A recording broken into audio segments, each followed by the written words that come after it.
Le damos la bienvenida entonces a José Luis Falero, ministro de Transporte y Obras Públicas. Gracias por estar aquí. ¿Qué tal? Un gusto estar con ustedes. Buenas tardes. Bien, todavía no es tiempo de evaluaciones, porque le falta al gobierno un tiempo también, pero sí es cierto que no sé si es por la cuestión del principio de la campaña electoral o demás, se están ya pasando cuentas, ¿no? Rindiendo cuentas. Y a mí me gustaría, antes de empezar, porque creo que en el imaginario colectivo uno cree que hablas del Ministerio de Transporte y Obras Públicas y te quedas en rutas, ¿no? Y puentes. Bueno, ¿qué más es la obra pública a la que hace referencia y la cual se jacta esta administración de haber hecho más que nunca, o haber invertido más que nunca? Bueno, la tarea del Ministerio es muy amplia, ¿verdad? No toca solamente la red vial, los puentes, sino también tenemos la responsabilidad de controlar lo que tiene que ver con los puertos, lo que tiene que ver con el ferrocarril, lo que tiene que ver con programas de convenios sociales. La Dirección de Arquitectura encara obras de otros organismos.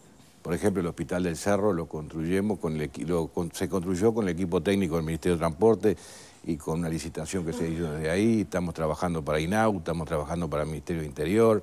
Es muy amplio. Y hay un programa específico que tiene un componente social, al igual que las empresas privadas que tienen una responsabilidad social empresarial.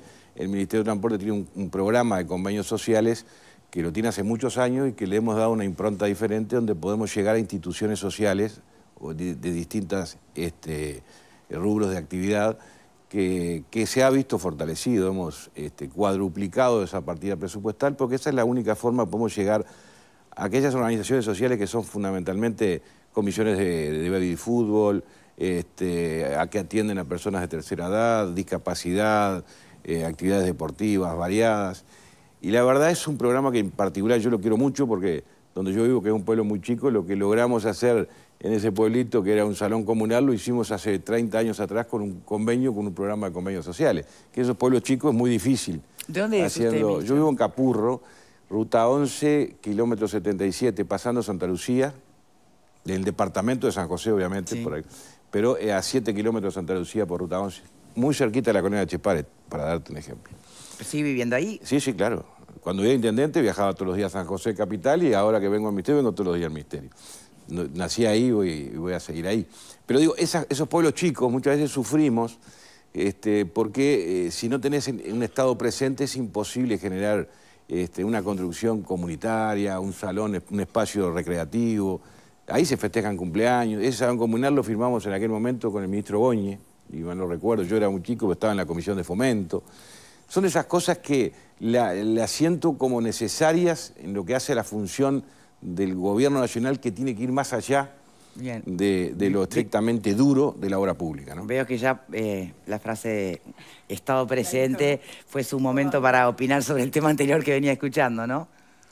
¿En qué sentido? No, veníamos debatiendo sobre, bueno, dentro de los modelos, lo que planteaba Milei, la manifestación que se viene el PCNT. Bueno, lo de que está planteando Milei, yo escuché el discurso ayer, puedo compartir algunas cosas y otras no, pero digo, es un comienzo de una visión que fue muy clara en la campaña electoral. La ciudadanía argentina le dio la confianza y tendrá que verse en la marcha después qué consenso se puede lograr para poder sacar adelante el país, que creo que si en algo todos coincidimos, que Argentina está muy mal, sí, y que necesitaba un cambio. Pero con respecto al tamaño del Estado y su presencia, ¿hay debate, hay discusión ahí?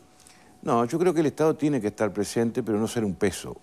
Tiene que estar presente en lo necesario, en el funcionamiento, en el control, en facilitar. Yo creo que los Estados en general todavía nos falta reducir la carga, el exceso de burocracia que tenemos en el Estado, en todos los aspectos. Yo voy a dar un ejemplo muy claro en el Ministerio, digo, para que la gente lo pueda entender. Cuando yo entré, recuerdo que los técnicos de la Dirección de Vialidad, los ingenieros nos decían, tenemos que hacer esta y esta licitación. Me dice, si usted va por el lado de la licitación, no hacemos la obra, me decían. ¿Y por qué no? ¿Por qué? Porque lleva mucho tiempo una licitación. Me decían que llevaba un año una licitación pública. Digo, si yo en San José cuando era intendente la hacían 3 meses. ¿Cuál es la diferencia? Si el TOCAF es el mismo y nos manejamos bajo los mismos regímenes. Dice, no, pero es imposible, el ministerio es distinto. Yo tenía un ingeniero y ustedes son 20. No es imposible. Y bueno, nos pusimos a trabajar, discutimos un poco y vi que algunos no tenían ganas de cambiar y otros sí. Al principio, bueno, que no tenga ganas, quédese ahí, no me moleste, pero vamos con lo que quiera. Y arrancamos, hoy estamos sacando licitaciones públicas en 3 meses. Estamos haciendo ¿Cuál obra era pública pero no como el entiendo, intercambiador ¿cuál de era la plaquetas. explicación? ¿Había una burocracia Había inventada? una burocracia ¿Pero incorporada inventada? y había aquello de que cuando un pliego, un proyecto pasaba de la oficina de estructura a la oficina de ingeniería civil, de la oficina de ingeniería civil a jurídica, y cada pase de eso interno en el ministerio era semana, porque no lo agarraban en el momento. Entonces lo que hice fue, muchachos, vengan todos, tengo esto para hacer. Ahí opinen. Cuando pasa, es nada más que darle el clic que siga, pero ya lo hablamos antes. Tan simple como eso. Sentido común. Pero bueno, a veces cuesta. Mirá que yo lo sufrí cuando era intendente. Son como prisiones autoimpuestas a veces, uno tiene la sensación, ¿no? Que autocondenados a la lentitud burocrática. Cuando en realidad por ahí probás a hacerlo distinto y sale. Te adaptás a eso. Sí, y claro, yo no los culpo. Claro. Mirá que hoy te digo, yo me siento orgulloso del equipo que tengo en el ministerio. Y no cambia a nadie, o sea, son gente que hoy está motivada. ¿Cuál es la obra? Porque... Yo sé que tienen varias, pero que el par de obras que usted más orgullo le da, que ha dejado hasta ahora en su administración. Después me dice cuáles están pendientes, pero...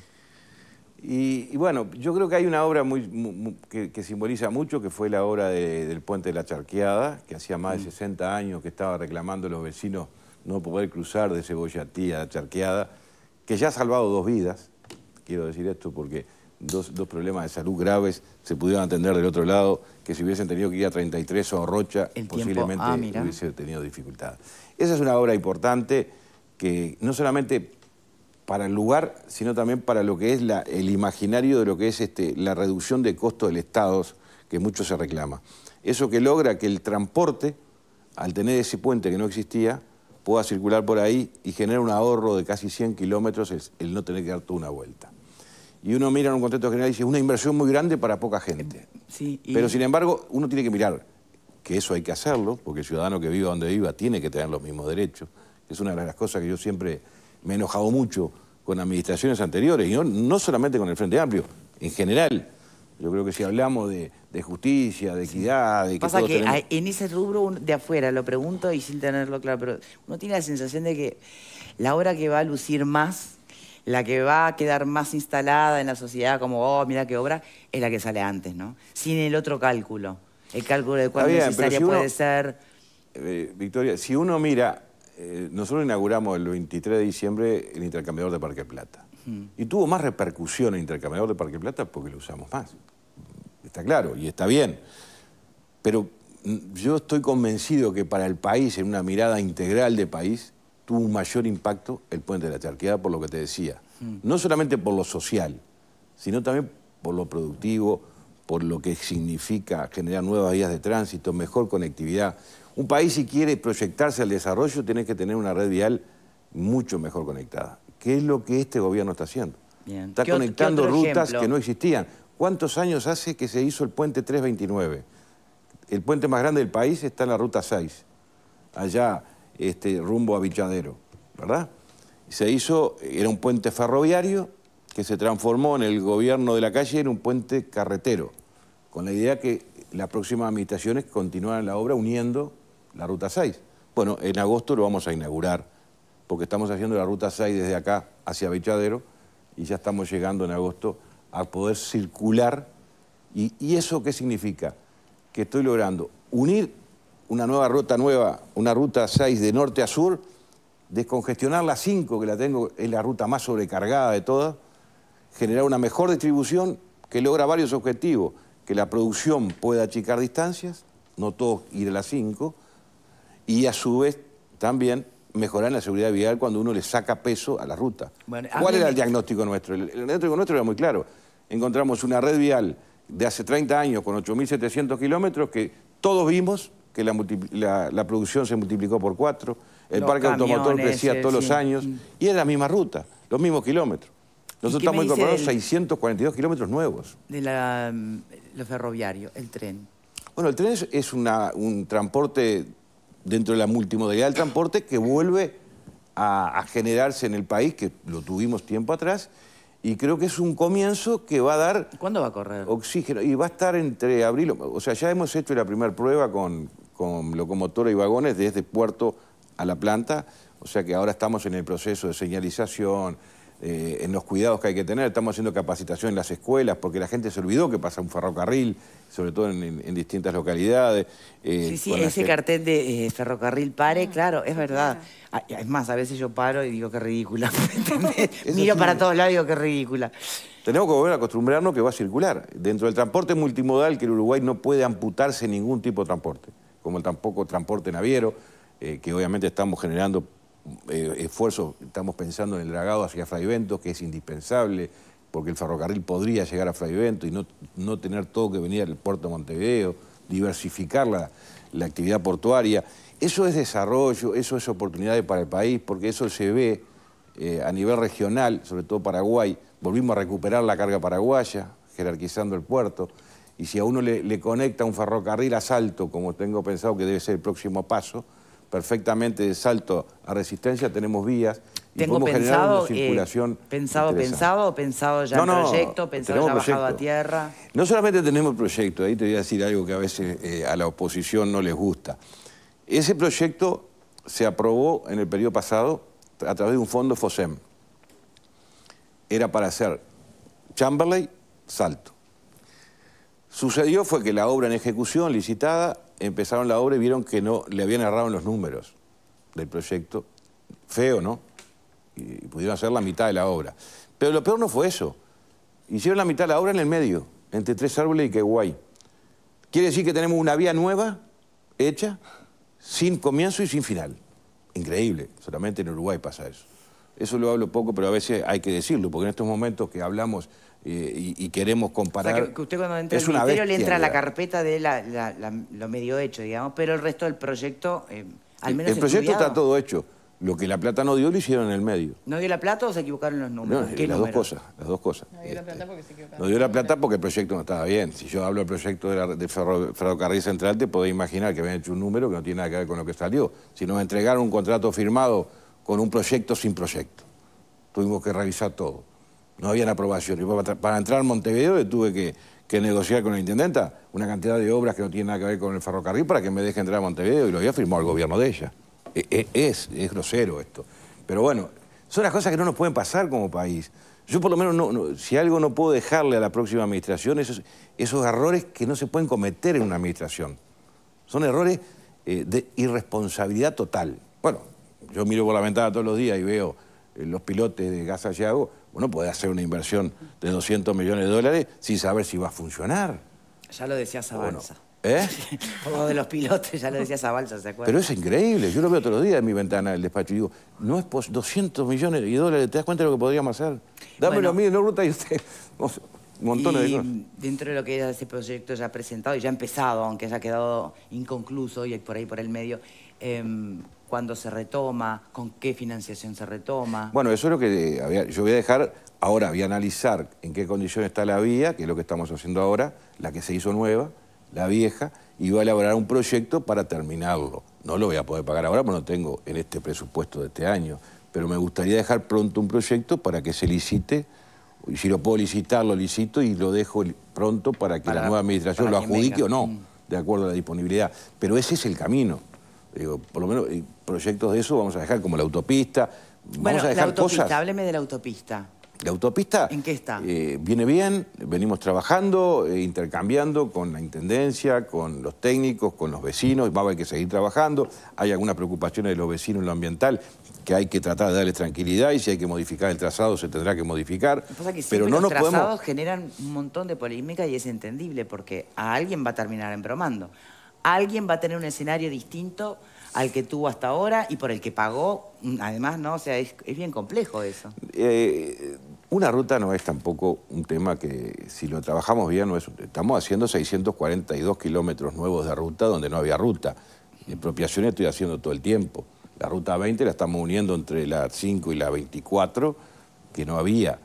Pero cuando uno genera una nueva ruta, tiene problemas, ventajas y desventajas, porque también está generando algo nuevo, que una ruta generalmente no tiene una afectación muy grande. Estamos hablando de una faja de 60 metros, 80 metros. Digo, no es una cosa que... Pero bueno, hay que darle tranquilidad. No te va a pasar por el medio de tu casa ni de tu piscina. No, nosotros siempre estamos buscando que el trazado vaya por los límites de Padrones, Estamos trabajando también con el plan con la gente de ordenamiento de la Intendencia, no afectar lo urbano, no afectar... tenemos que tratar de afectar lo menos posible y en lo posible, si evitamos que se afecte su totalidad, mejor. Bien, pero ¿en esta administración veremos algo de eso? Bueno, yo sí, el proyecto lo quiero tener pronto para marzo de este año, o abril máximo, le he dicho a los técnicos. Ahora, en febrero van a trabajar en el territorio, hablar con los vecinos, uno a uno, aquellos que... hay que trabajar en el territorio. Y si alguno tiene una duda, dice, no, porque a mí me complica, porque yo tengo una asociación... Bueno, hay múltiples razones. Hay que arreglarlo, porque un trazado se puede modificar. Lo que no se puede decir, esto sí o esto no. Eso es lo que no entiendo de la sociedad, porque ahí ya entramos en otros temas. Es no querer reconocer la realidad que hoy tenemos en la interbalnearia. Porque si no nos damos cuenta de la interbalnearia, yo desde que entré me dicen... Es imposible. Es imposible andar. Es imposible. Era una ruta que hoy es una avenida, no es una ruta. Hay un tramo que es avenida, es casi urbana. Tenemos urbanización a los dos lados. Y no tengo espacio para hacer otra cosa. Más allá de las pocas cosas que hemos hecho intercambiador de Parque del Plata, el de Solís más al norte, el de Arayanes. Pero hay lugares que no tengo forma. Ahora estoy trabajando en Salinas, a ver si podemos hacer algo. Pero hay lugares que no podemos seguir ahí. Y sigue la demora que tiene alguien que quiere cruzar, porque viste fue para la playa y quiere volver a su casa, en los balnearios de la interbalnearia, horas para poder cruzar. A mí me causa gracia porque me lo dicen ahora como una crítica. Digo, pero recién se dieron cuenta de esto, lo estoy diciendo. Estoy planteando una alternativa. Y ahora me dicen que no, porque capaz que me afecta. Vamos a estudiar. No, yo lo que no voy a dejar es estudiar. Y si algo que no se pueda, que afecte realmente, no lo voy a hacer.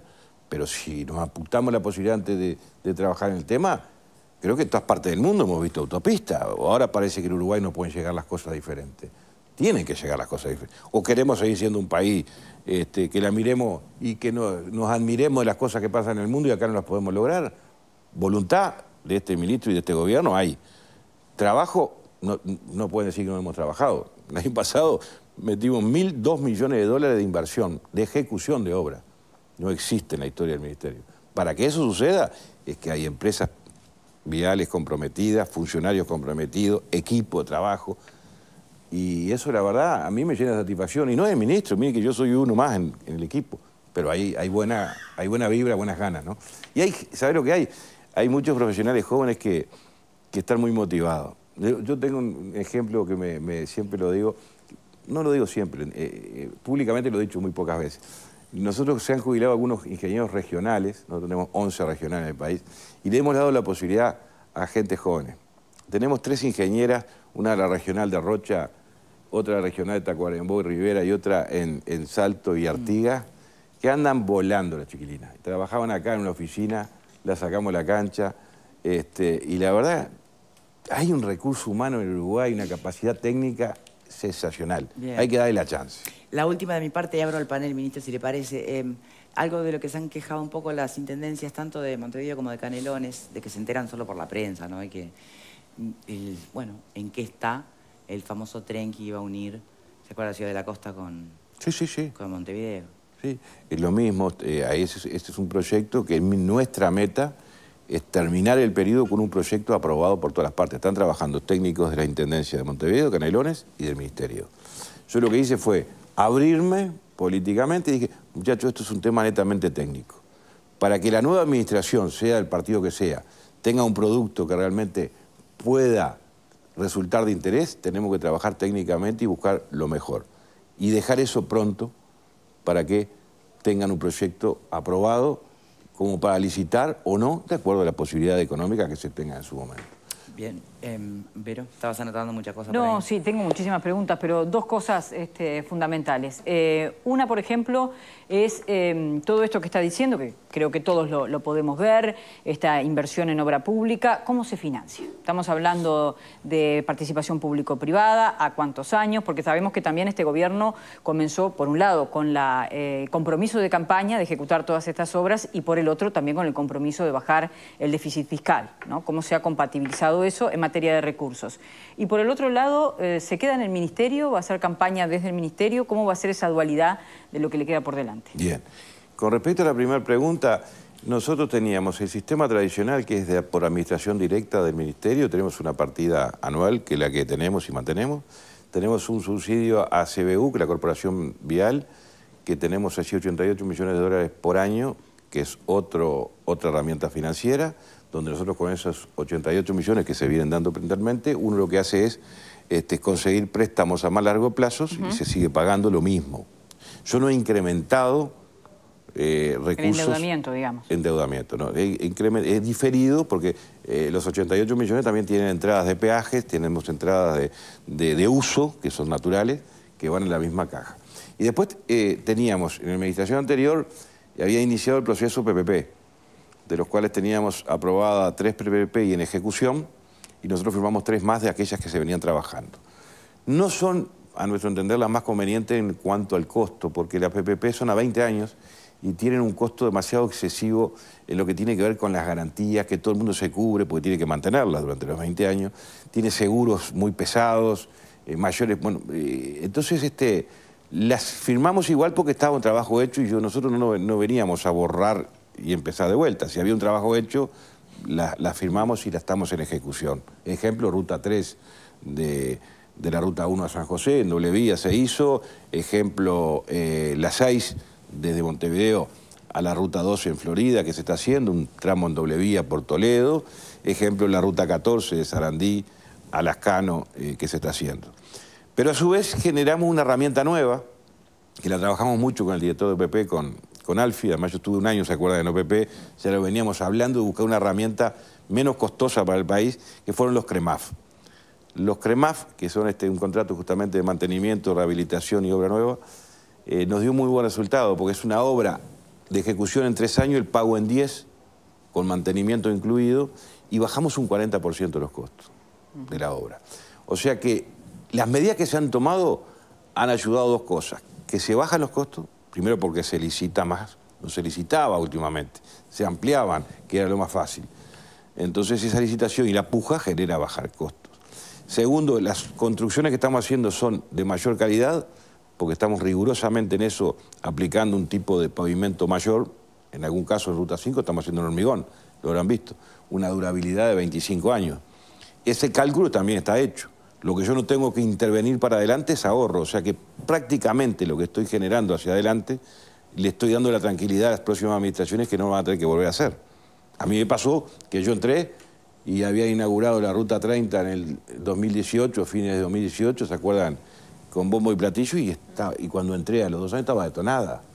La estamos haciendo de vuelta, ahora estamos haciendo con un tipo de espesor que no se va a romper por lo menos por 10 años. Esas cosas también ayudan a que cuando uno hace una obra más costosa, una mayor inversión como esta, que es récord, genera un ahorro a las próximas administraciones que no van a tener que volverlas a hacer. Y el número cierra. Ahí está, y me quedó lo de la otra. Sí, campaña. Yo me iba a dar una mano entre abril o mayo, iba a renunciar para ayudar en la campaña de mi candidato, que es Álvaro Delgado, de Aire Fresco. Pero tenemos tanta obra abierta y en ejecución que hemos entendido conveniente, y el presidente, y lo hablamos, de quedarme hasta el final y dar una mano, porque no me lo imposibilita para nada, para dar una mano política los fines de semana y algún día que pida licencia para ayudar. También tengo mi responsabilidad política de ayudar a que esta coalición, que parecía que no duraba y que duró y que hizo una excelente gestión, con 4 o 5 crisis de por medio, creo que se merece que la ciudadanía vuelva a confiar en esto. Entonces, bueno, tengo esa doble función y me voy a tomar una semanita la semana que viene y me voy a poner de lleno. Este año va a ser más duro para mí. 2 tareas. Mucha cinta, me parece. Sí. Hablando de la autopista, ¿qué opinas sobre lo que han expresado, bueno, especialistas y vecinos, del impacto ambiental, socioeconómico y emocional por el trazado, justamente que va a ejercer una fuerte presión en la laguna del Cisne, ¿no? Sí. Bien, eso es lo que estamos justamente trabajando para que no suceda. Ahí estamos con Dinacea, Dinagua, la Intendencia de Canelones, el ordenamiento territorial y los vecinos. Sobre todo porque el agua... Y si hay que modificar. Lo que pasa es que hay muchos que ni lo conocen, el trazado. Hay 8 trazados y pueden haber 9 o pueden haber 10. El tema es que en Uruguay tenemos la costumbre de primero poner palo en la rueda. Y acá es lo que es al revés. Este ministro no va a hacer algo que afecte para tu tranquilidad y la de los vecinos. Entonces digo, vamos a trabajar. Y si tenemos que modificar un trazado de una ruta, no es que no lo podamos hacer. Yo no tengo que ir por ahí porque se me ocurrió a mí. tengo que ir por donde afecte lo menos posible y nada más. Bien, ¿por acá? Atando un poco lo que hablábamos hace un ratito de Estado sí, Estado no, esto que se quiere imponer de que el modelo de la coalición está en contra de que el Estado esté en donde tenga que estar, creo que ha quedado más que demostrado y tirado por la borda, que son versiones que algunos quieren imponer porque les sirve, pero que no tiene nada que ver con lo que es la cotidianeidad del hacer. Se mencionaba, bueno, todos... más lo que tiene que ver con ruta, con caminería, que yo creo que no es una cuestión aislada, creo que hay una idea bien marcada atrás y una vocación nacional de un ministerio que comprende, y un gobierno que comprende a los 19 departamentos con todas sus localidades, y en esto está el llegar y el descentralizar, y ahí era donde un poco me quería enfocar, en descentralizar la llegada, pero también descentralizar los servicios, porque tú mencionabas los convenios sociales y todo lo que viene desarrollando el Ministerio de Transporte y Obras Públicas, que quizá a veces no es lo que más se sabe, porque quizá lo que más se ve son las rutas, los puentes, la caminería, pero las grandes obras que se están llevando adelante también, como bueno, la que se inaugurará del Ministerio de Desarrollo Social, que ha hecho en conjunto con el Ministerio del Centro de Referencia Aparicio Saravia en Casaballe. Descentralizar es permitir que los recursos y los servicios justamente lleguen a donde tienen que llegar, y en eso el Ministerio de Transporte ha tenido un rol clave, y creo que no es casualidad, que tiene que ver con una visión país, y me gustaría escuchar un poquito de eso. A ver, descentralización es un término que se utiliza mucho en campaña electoral y todos los partidos políticos lo manejan. Ahora, acciones descentralizadoras, la verdad, son pocas. Y quizás por tener un ministro que es del interior, en esto yo no cedo. Descentralizar es descentralizar en serio. Y yo creo que este gobierno lo ha hecho. Pero no es descentralizar Montevideo interior. Digo, lo que tú mencionabas de Casaballe es aquella meta que nos habíamos trazado, ¿se acuerdan? En la campaña electoral, que el Mides tenía que trasladarse a un barrio y no estaba en 18. Sí. No solamente hicimos eso, estamos llevando Antel, OCE, Policlínica, ACE, bueno, la Secretaría de Deporte, el Mides, todos van a estar allí. Fue más ambicioso aún ¿Y saben qué? Un terreno militar se transforma en un centro de referencia en un barrio que necesita que el Estado esté presente. Eso es fenomenal. Descentralizar es hacer el Hospital del Cerro, que se habla. Eso también es descentralizar. Porque a veces a mí me dicen, lo que pasa es que vos sos muy del interior. No. Yo trabajo descentralizadamente, porque también en las intendencias del interior, siempre los gobernantes de turno hacen primero en la capital y lo que sobra va para el resto. Hay un concepto equivocado, porque si un ciudadano uruguayo entiende que donde está viviendo lo está haciendo bien y tenemos que ayudarlo a que mejore su servicio en el lugar donde vive, es parte del Estado. Ahí tiene que estar el Estado. Y créanme que lo está haciendo. No se podían hacer CTI en el interior. Y resulta que ahora tenemos CTI en varias regiones del interior. No se podía llegar con ambulancia policlínica, tenemos ambulancias por todos lados. No había voluntad descentralizadora. Entonces digo, y a veces escucho a los que hoy son oposición, todavía hablan de descentralización. El Frente Amplio fue lo más centralista que yo he visto en mi vida. Y queda feo decir, esto es una descentralización, lo que estamos viviendo en este proceso. Y sé que a algunos no les gusta, porque yo soy medio duro para decir las cosas, pero que me digan lo contrario, que me demuestren lo contrario. Descentralizar no es generar municipios, es darle recursos a los municipios, es darle autonomía a los municipios. No es descentralizar. Quisimos descentralizar tanto y después vemos a los municipios rogándole a los intendentes a ver si les da un peso para poder hacer una calle. No es eso. Es un concepto equivocado lo que se venía trabajando. Estamos tratando de cambiarlo. No hemos cambiado todo porque hay un concepto descentralizador pesado. La dirigencia política en el Uruguay también tiene una concepción bastante centralista. Cuesta cambiar. Pero hoy tenemos más aliados. Y la verdad me siento muy contento con lo que ha hecho este gobierno en este periodo. ¿Qué opinión le merece? Vamos a cumplir 4 años. Todavía no llegamos al 4º año. ¿Qué opinión le merece toda la polémica por el puerto, ¿no? Por Caternatí. Yo creo que fue lo mejor que pudo haber hecho este gobierno, sin ningún lugar a duda. No lo firmé yo, pero lo estudié cuando entré al año. ¿Lo hubiera firmado? Sí, absolutamente. Ahí logramos 2 cosas. Una es evitar un mal mayor, porque teníamos que reconocer que estábamos firmando cada 90 días permisos para la utilización portuaria a una empresa en desmedro de lo que ya estaba licitado, que era la otra TCP, donde estábamos firmando y generando una competencia desleal para con el propio Estado, porque TCP tiene un 20%. Eso, de pique, era un tema que había que salvarlo porque estábamos en un riesgo enorme de un juicio que era muy difícil. Nunca sabe uno qué puede pasar, el abogado sabrá, los abogados, pero era a simple vista... Hubo dos archivos ya del tema, ¿no? Ya se archivó 2 veces. Pero falta un pero lo más pronunciamiento... importante de todo esto, Victoria, que además la negociación fue tan buena, que estamos generando la inversión más grande que se ha visto en la historia del puerto de Montevideo. Una inversión de 600 millones de dólares que va a generar que el puerto de Montevideo se transforme en un hub regional.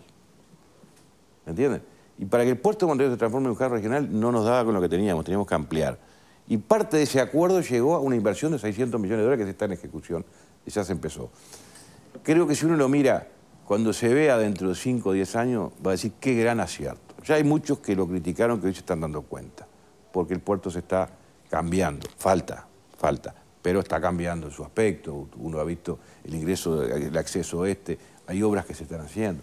Y yo creo que fue un acierto el haber llegado a ese acuerdo. Cuestionable, siempre, todo es cuestionable. Yo lo hubiese firmado igual, sin ninguna duda, si esa es la pregunta, porque estoy convencido que este es el comienzo de una mirada al país como la verdadera salida de mucha producción del Mercosur a través del puerto de Montevideo, generándole espacio, generándole conectividad, multimodalidad del transporte. Tenemos un país privilegiado donde estamos ubicados, estamos rodeados de agua. Si a eso le fortalecemos, Fradivento tiene que sí o sí en el periodo que viene volverse a reactivar el puerto de Fradivento. Nueva Palmira está full. A veces hay cosas que no las conocemos o no las vemos en perspectiva, porque no es que la exportación, hemos tenido récord, ¿verdad? Año a año en movimiento contenedor en el puerto, se ha dado los últimos 2 años. Pero no es porque se ha dado porque se ha dado, porque hay una voluntad política de esto que se dé. Porque con la producción nuestra no vamos a crecer. Tenemos que captar y ser la boca de salida al mundo de gran parte de la región. Paraguay, Bolivia, el litoral brasileño, yo fui a Cacequí, donde estamos armando un puerto seco en Rivera, y tienen mucho interés que ese litoral, en lugar de salir por Río Grande, salir por acá, porque los números dan. También está dando parte de lo que está más cercano a Río Uruguay, del lado argentino, que están pujando con nosotros para que el puerto de Fradivento se reactive, porque les interesa la cercanía. Hay mucha cosa linda. Si miráramos menos y partidizáramos menos, tiene unas posibilidades de Uruguay, créanme, que yo estoy convencido de tener un futuro enorme. Dejémonos de discutir esas cosas importantes que son políticas casi de Estado. Ministro, ¿podrá quedarse con nosotros para el último bloque? ¿Cómo no? Sí. ¿Sí, seguro? No hay problema. Bien, entonces hacemos una pausa porque faltan Pablo y Marta también participar. Pausa y ya venimos.